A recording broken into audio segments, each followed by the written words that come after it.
Bismillahirrahmanirrahim. Assalamu alaikum and a very good evening, ladies and gentlemen.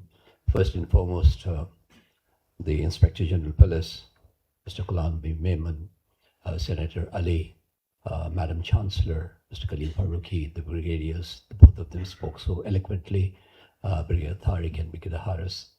I would like to possibly make a few observations only, and I'll rush through them and not take much of your time. My dear friend, Mr. Kaleem Faruqi, alluded a lot about Japan and how the law enforcement agencies operate in Japan. After that, I watched that video that was so beautifully made in terms of the manashiyat, the narcotics, and the consumption, and the catchment. So Kaleem Sahab, I'm a very confused citizen. You're talking so much about our religion. How does this match with what we have? I'm surprised. I'm a confused individual in this country. Like other confusions that are surrounding us in terms of our own way of behavior, I think, if I may say, these presentations are excellent. The difference, ladies and gentlemen, in my personal view, is that we are confused between fear and being polite and being firm. I think what we need is that we need to have, nowhere in the world you will find law enforcement agencies to be extremely open in terms of welcoming people. No, it doesn't happen. The New York police stations are the worst to be in, God forbid. Not that I've been there, but I've heard a lot of movies, right? So we know that law enforcement agencies globally will operate like this. But what is the difference? The differentiating factor is that fear is not translated into impoliteness. Fear is translated into being firm about what you wish to do. And you can do that only when you are on the right side of the law. We do understand the predicament of the police, particularly in our country, where the judiciary does not tie in very well with the law enforcement, and therefore whatever you catch, they are the ones who let them off. So that's the dilemma most of the third world countries have.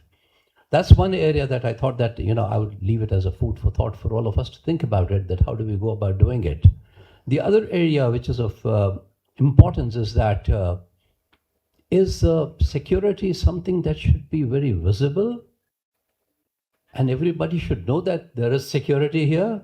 Or can it be very concealed and not be seen so visibly? I'll tell you the distinction. Unfortunately, what happens is that whenever I have stopped inviting politicians to any of my personal functions, because if I invite one, they bring 30 others, right? So why do they bring 30 others? In order for them to tickle their ego, and I'm not there to tickle anybody's ego. Okay, so consequently, what I'm trying to point out is that when you are having a security cordon around somebody, does it have to be very visible? Do you have to make it known that we are fearsome of something happening?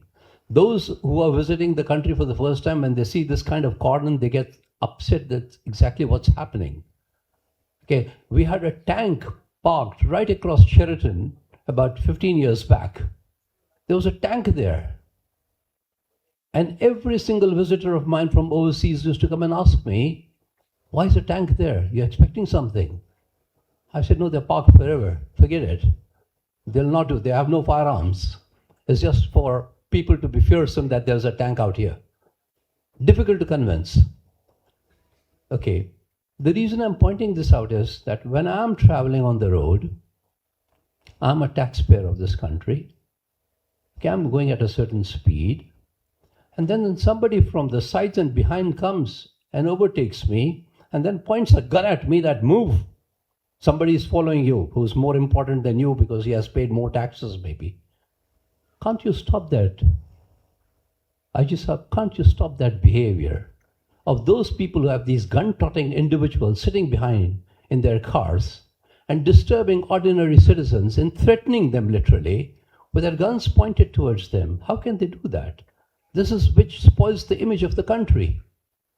I don't know if any one of you have had a chance to be at the PC Lahore when a team is parked there. The team has to travel from PC, which is on the mall, right, to Gaddafi Stadium. It seems we are at war. The whole hotel is under siege. So all the onlookers who have come for purpose of business and are stationed in Lahore to conduct business get frightened. What's happening? Is there something that they are aware of and we are not aware of? Something is going to happen now? Is it a time bomb ticking here? So my question, therefore, to my dear brethren policemen out here is that can't we keep security a little clouded? I'll give you an example. I'm standing right in the middle of a convention center in Frankfurt. We are expecting the Chancellor, Angela Merkel, to come and address us. And suddenly I find a lady pass by me and then I realize, oh, it's Chancellor. There were no horns blowing. There was no security. She had her papers that she was supposed to be using for her speech tucked under her arm, and she just walked through, went to the rostrum, gave a speech, went down, out of the place. Now, it will be foolish on my part to expect that there was no security. No, there was ample security. I'm very certain about it. But it was not visible. The police in London, you don't see them at all. But should an incident happen, they come out like ants from the hills. But they're not seen publicly. But can we keep it a little obscure, a little clouded, so that there is confidence in the minds of the people that, no, we are in safe custody? Okay, finally, I would like to invite the attention of the fact that the role that I'm currently looking at allows me to flirt only, okay? Flirt with financial crime, because I handle financial frauds. Frauds do not happen until there's a financial crime happening. So the financial crime aspect is something that I have to flirt with and try and understand what's happened. Now there, my personal view is that we are unwilling to catch the culprits. We have the CINIC number, we have the cell number, we have the location and IP address available.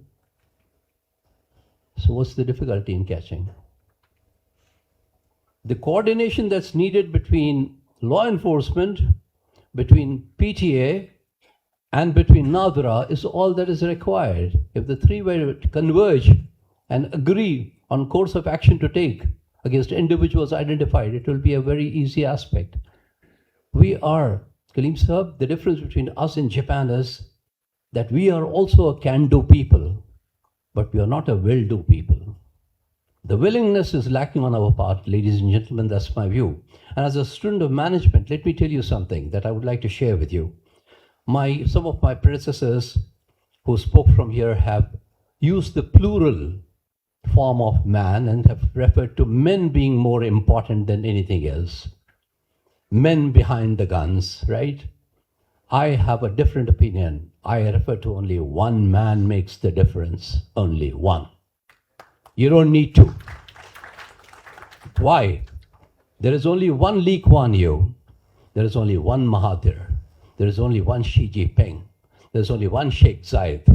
There is just one Sheikh Mohammed. How many should I quote to you? The beauty of management is that you get the best of teams and put an incompetent boss upon them, the team cannot produce anything. He will ruin the environment completely. An incompetent dude if you put there. Give a team of people who have no skills, but you put an intelligent person in command, he will make them productive. And I think you did that, sir. So I think we need to coordinate as society various segments and put them together and to come into cohesive whole. I've had the benefit of visiting your training center, which was a little ahead of Karachi University, I recall. I went further down. It's a beautiful facility. I would encourage that let there be an integration of, while you're teaching all the things that are necessary for any efficient police officer to be there, but I think a lot should be spent in time, must be spent upon creating the managerial aspect, the human aspect of how to deal with human resources. So a little bit of time spent on that would be rewarding for the country. I thank you very much, and since somebody mentioned, I think it was Brigadier Tariq who mentioned that you are on your way out. Now, retirement in our country is a very loaded word. Retirement is from an assignment, ladies and gentlemen. Retirement is not from life. There is so much more to do and miles to go and miles to go. All the best to you. I wish you well. Thank you.